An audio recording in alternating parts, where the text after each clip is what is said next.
Before I start the next section, I just want to give you guys now kind of the perspective where we are briefly. So between yesterday and today, I've reviewed what I consider the mechanics of vectors that you should actually know.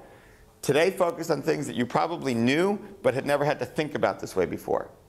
Most of the time, most classes I'm aware of don't get so geometric with vectors as we did today. So we really focused in on cross product and dot product, which is something you should be able to do easily, but excuse me, their application. Yesterday we really focused on just quickly the mechanics of matrices. Based on the quiz, as far as I could tell, everybody got 100% on the quiz.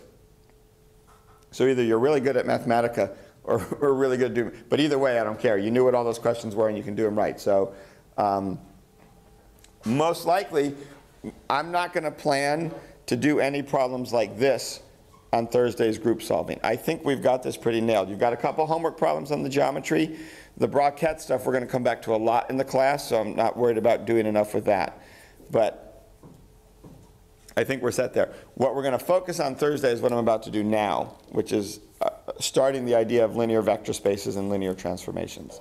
So I just want to make sure before we completely switch gears, it's actually still the same chapter in Boaz, but before we switch gears, any questions on what happened yesterday or today? Excellent. So now this is probably, I find, so I told you practical skill number one that we're going to do is projection and finding phase shifts is number two. Conceptual idea, the biggest one you will get out of this class is the idea of linear vector spaces and linear transformations.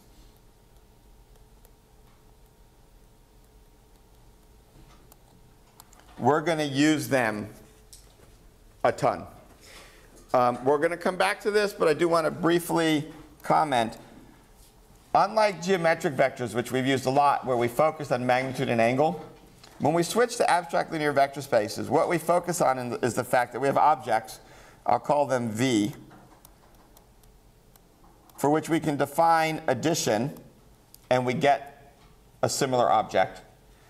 We have an idea of what we call the identity vector, or the zero vector, that when we add to it, we get the vector back.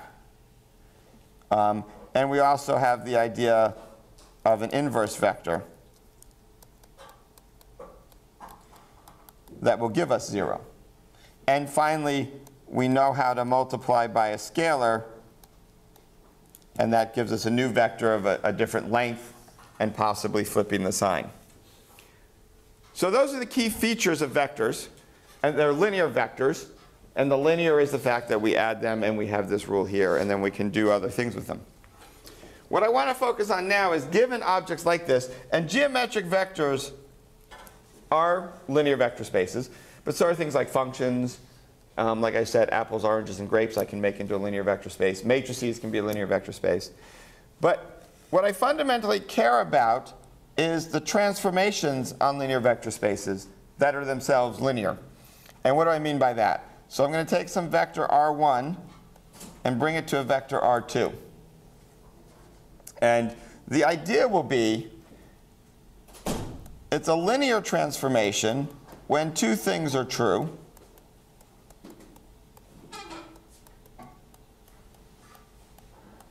One is that f of r1 plus r2 is equal to f of r1 plus f of r2. And we're familiar with that. That's basically your linear function. And when f of a times r1 equals af of r1. And that notation is, basically using linear functions. We're used to the function of r, right? Functions of variables. But we also do this in a more generic sense with the idea of operators. And operators basically operate on anything that we form a vector space out of. And the main idea is exactly the same. This concept's well defined because we know what an addition of a vector is. Keep in mind, by definition, the operator is taking an object A that's a vector. I should have made this clear. And going to some other object, say B, that's also a vector. So it's transforming one vector to another, and it obeys this rule, and it obeys our scalar multiplication rule. And having done that, we have now a very powerful concept that we can use and comes up in a ton of physics applications.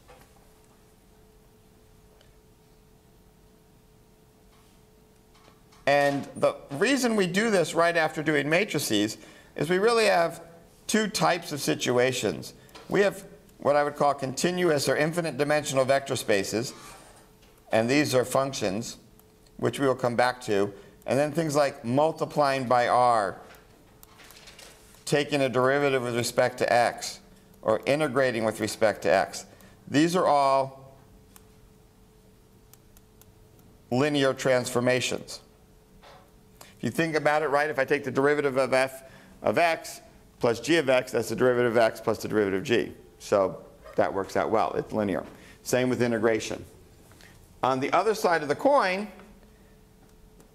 if I have a discrete situation or a finite vector space, then that allows me to write my vectors as column vectors and all of my operators as matrices. So there is a ton of machinery we've built up to do this. Now, to write it as a column vector, I need a what? A basis. And a concept of projection to get components. So that's why we kind of reviewed that in such detail.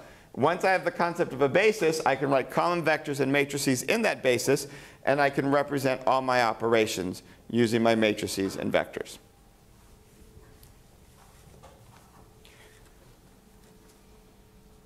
Now, I just want to close with kind of an example of one type of transformation. We're going to focus on two-dimensional cases. So I'm doing a matrix times xy. So this is my vector 1. And this goes to my vector 2, a new point. Now, before I give my example, I have to highlight something important that will be confusing later on. We use two types of linear transformations. Anyone know what they are? This is the read the professor's mind. What the heck does this question mean? What? Scaling something and rotating something? Yeah, those are specific ones, but think broader, general classes. There's two types of, for instance, if we are talking physically about rotations, there's two types of rotations we use in physics. We either rotate blah or we rotate blah. Anyone remember what those are?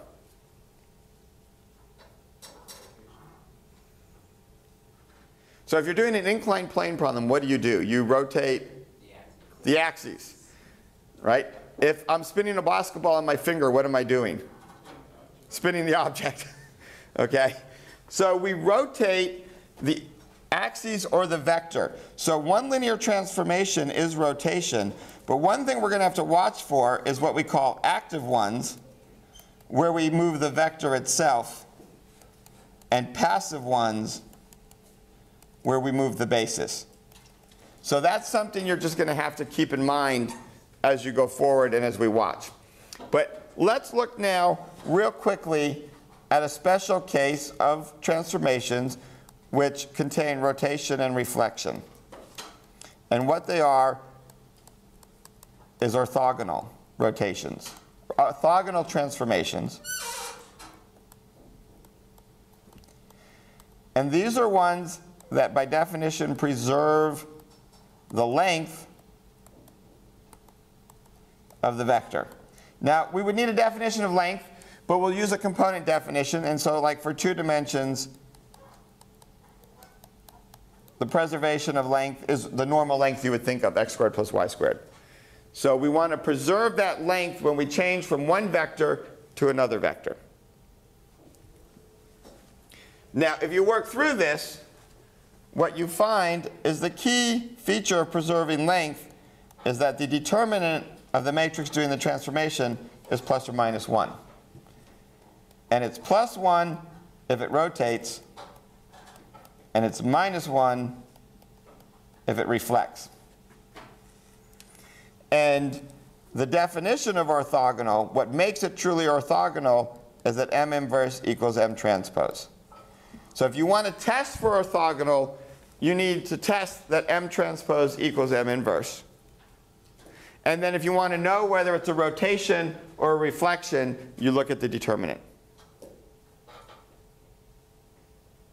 Okay? So this, if you were asked to prove that something is orthogonal transformation, this is what you want to show, that M transpose equals M inverse. Now, in 2 dimensions, this is pretty easy to do in a generic sense. I can take the matrix A, B, C, D. So what is M transpose?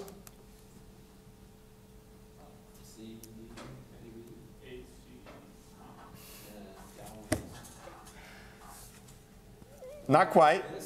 Or, because I went like this. You take the first row and make it the first column. So you become A, B, C, D. Which may be sort of, I thought you said C, D, A, B first. That's why I paused. I said it so fast, I didn't pay attention. Yeah, okay. So that's the transpose. So to make it orthogonal, I just have to do that. And in 2D, this gives us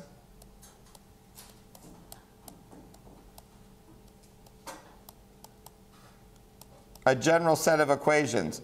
Because this is the equation that's true. If I look at the pieces of that, that tells me a squared plus c squared equals b squared plus d squared equals 1. That's the 2 diagonal elements, right? Because I've done ac times ac to give me 1, which is a squared plus c squared. Okay? Now, looking at the zeros, the off-diagonal ones tells me that ab plus cd equals 0. Now, there's not many ways to do this. If I see a squared plus c squared equals 1 and b squared plus d squared equals 1, what am I going to think of immediately? Sines and cosines.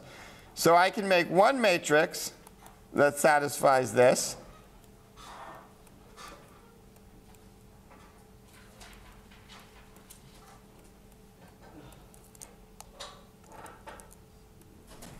And this matrix has a determinant of plus 1, so that's my rotations. And then I can make another matrix that satisfies this.